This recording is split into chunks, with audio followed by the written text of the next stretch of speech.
Good morning and a very, very happy morning. We are reading Letting Go, written by David R. Hawkins. We are at page number 18.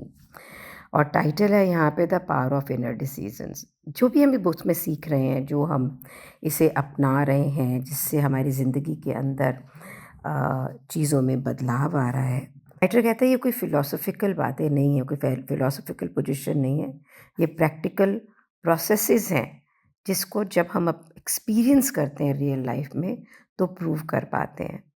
आप इन्हें अपनी ज़िंदगी में अपनाएं एक experiment की तरह इन कॉन्सेप्ट्स को, और देखिए कि किस प्रकार से रिजल्ट्स ऑटोमेटिकली आपकी लाइफ में आते हैं। लेकिन हमारा जो ये माइंड है, इसको आदत है कि किसी दूसरे को क्रेडिट देना। वो अपनी खुद की चेतनता की पावर को रिकॉग्नाइज नहीं करना चाहता है। तो अच्छा होगा कि अगर आप एक डायरी लें, उसमें आप सारे अपने गोल लिखें जो आप अचीव करना चाह रहे हैं, और फिर फॉलो अप नोट्स बनाएं when you are working on your emotions, ताकि आपको ये विश्वास हो कि ये आपकी अपनी खुद की पावर है, आपकी अंदर से ताकत है, आपकी अपनी चेतनता है जो आपकी ज़िंदगी में ये चीज़ों को अकम्प्लिश करा रही है। एक इंटरेस्टिंग एग्जाम्पल कि किस तरह से लोग अपनी खुद की पावर को डिनायल में रहते हैं। एक व्यक्ति जिसको बहुत ही डेस्परेटली जॉब चाहिए थी, बहुत ही मतलब फ्रेंटिकली उसको खोज रहा था, उसको इंस्ट्रक्शन मिली कि भाई तुम लेटिंग गो टेक्निक को यूज़ करो, अपनी जॉब की सिचुएशन में सरेंडर करो। क्योंकि वो एक बहुत ही धार्मिक प्रवृत्ति का था, तो उसने एडवाइस लेकर फॉरगेट किया कि भाई ठाकुर जी के मैं समर्पण में हूँ और सरेंडर में हूँ, और मेरी जो ये डिज़ायर है जॉब पाने की, ये ओपन टू भगवान है, जैसे वो बोलेगा वैसे होगा। 1 हफ्ते के बाद में उसके पास में एक लॉन्ग डिस्टेंस कॉल आया उसके ब्रदर इन लॉ का, कि वो एक किसी फर्म में जॉइन करने जा रहा था और वो वहाँ पर एक जॉब ओपनिंग थी। अब वो ये नहीं कह रहा है कि मेरे सरेंडर से या मैंने जो भगवान के प्रति समर्पण किया उससे ऐसा हुआ। उसके हिसाब से वो इसलिए हुआ क्योंकि उसके ब्रदर इन लॉ ने उसे फ़ोन किया। ये एक बहुत ही अच्छा एग्ज़ाम्पल है कि आपका जो माइंड है, उसकी टेंडेंसी क्या है।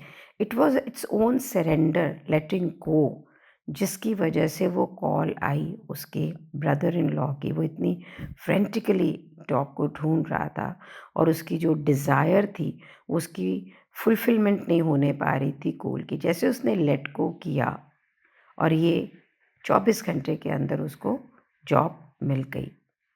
ये हमारे माइंड की आदत है कि वो अपनी पावर को डिसओन करता है और दुनिया में किसी और को कहेगा उसकी वजह से ये हुआ, इसकी वजह से हुआ। इसीलिए बहुत सारे लोग, मैं अपने आप को पावरलेस समझते हैं। हमारे पास बहुत पावर है, लेकिन हम उसे एक्सटर्नल फोर्सेस के ऊपर प्रोजेक्ट करते हैं कि इसके वजह से हुआ है। as a as a human being, we are all so powerful, and it is written in the book also at page number 119। लेकिन हम बिल्कुल इसके प्रति अनकॉन्शियस है, अचेतन है। हम इसे डिनाई करते हैं, हम लोगों के ऊपर प्रोजेक्ट करते हैं। और ऐसा क्यों होता है? बिकॉज हम अपने आप को छोटा समझते हैं, हमेशा गिल्ट में रहते हैं। That is the reason. Majority हमारी ज़िंदगी में जो भी होता है ना, वो रिज़ल्ट है हमारे किसी डिसीज़न का जो हमने कभी ना कभी पास्ट में लिया होता है, कॉन्शियसली या अनकॉन्शियसली। ये बहुत ही सिंपल सी चीज़ें हैं कि हमारे जो डिसीज़न हैं, अगर हम बैकवर्ड ट्रैकिंग करें, उसको देखें, तो आपको पता लगेगा कि वहीं से हमारी ज़िंदगी के बहुत सारी चीज़ें हुई हैं।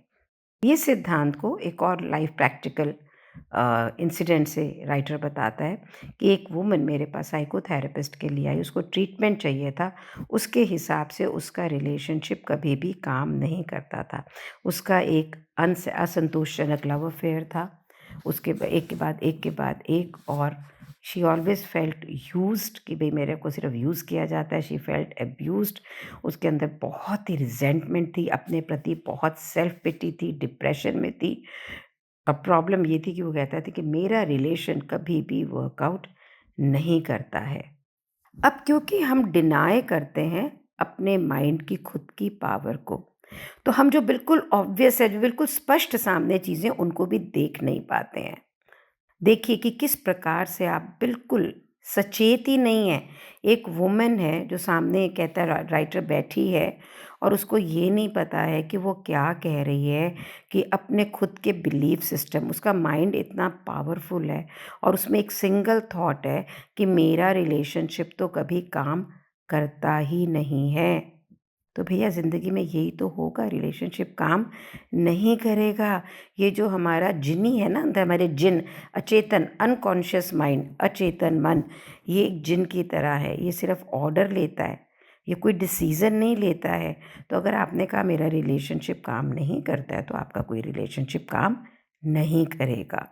ये झूठ नहीं है कि उसने अपने पुराने रिलेशनशिप में बहुत डिसअपॉइंटमेंट करी।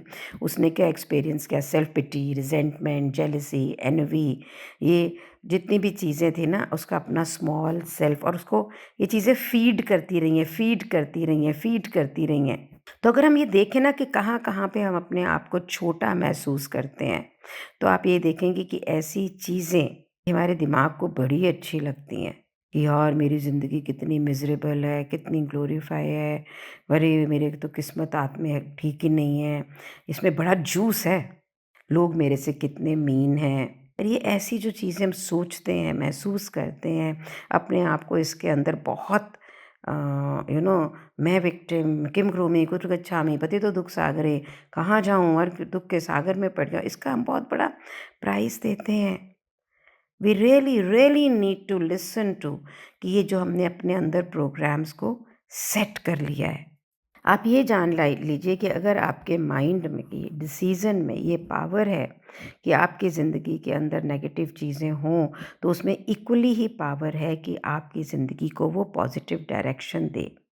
आपको दोबारा से अपनी लाइफ के अंदर उन चीज़ों को चूज़ करना है, और अब की चूज़ करना है सिर्फ पॉजिटिव चीज़ों को।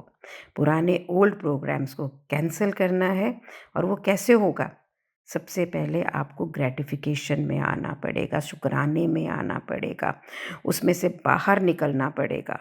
अभी इस सब्जेक्ट को कि हम किस प्रकार से अपने अंदर नेगेटिव चीज़ें सोचते हैं, एक टर्म है सेल्फिशनेस, स्वार्थी। जैसे ही शब्द को हम सुनते हैं, हमारे अंदर से रेजिस्टेंस आती, गिल्ट आती, अरे नहीं नहीं मैं स्वार्थी हूँ, अरे मैंने अपने लिए किया। ये उसी वक्त हमें एक इम्पॉसिबल पोजीशन में डालता है, क्योंकि ये वर्ल्ड ने, इस दुनिया ने हमें ये सिखाया है कि स्वार्थी तो बिल्कुल नहीं होना चाहिए, स्वार्थी लोगों को कंडेम करना चाहिए। तो अब सबसे पहले इस सब्जेक्ट को लेते हैं और ये डिसाइड करते हैं कि हम अपने आप पिटाई नहीं करेंगे अबाउट कि हम सेल्फ इंडल्जेंस में हैं, उसमें गिल्ट में नहीं आएंगे। आप कहोगे नहीं ये तो गिल्ट नहीं है, पछतावा नहीं है।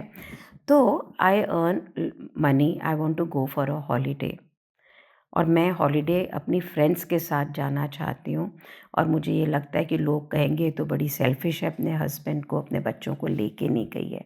And I really don't want to go with them, I want to be away from work, I want to be away from home, I want to be somewhere where my friends are. लेकिन ये selfish, स्वार्थी शब्द मुझे करने नहीं दे रहा।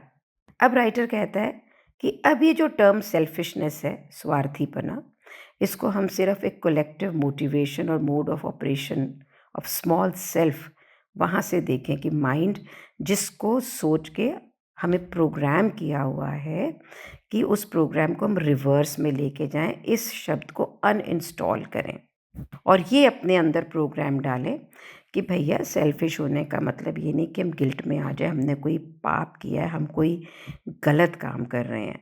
ये सारी कॉन्वर्जेशंस कहाँ से आती हैं? लोअर लेवल ऑफ कॉन्शियसनेस से, जब अपने आप को हम जज कर रहे हैं। और ये सोच कि मैं सेल्फिश हूँ या सेल्फिश हो जाऊँगा, ये आप ये देख लीजिए कि प्रैक्टिकल है, ये है ही नहीं।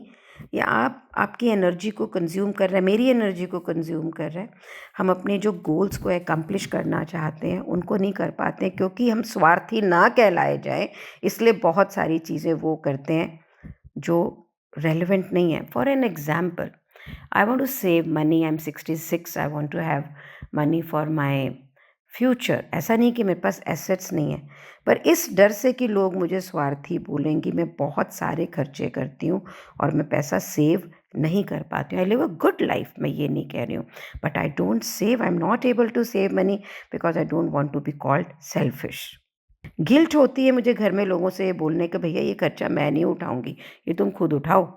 तो ये जो हमारा अंदर में हमारी जो इनर वॉइस है ना, छोटी वाली, ये जो सेल्फ, स्मॉल सेल्फ मेरा जो है, वो मुझे गिल्ट में लेके आता है और फिर हम वो सक्सेस, वो गोल अचीव नहीं कर पाते हैं जो हमें ज़रूरत होती है। इसका एक बहुत बड़ा एग्जाम्पल है, घर में कोई बाहर जाके काम करना चाह रहा है, पेरेंट्स अब जिम्मेदारी नहीं उठाना चाहते अपने बच्चों की, और इनमें से कोई भी नहीं कर पाता बिकॉज दे आर गिल्टी कि they will be labelled as selfish.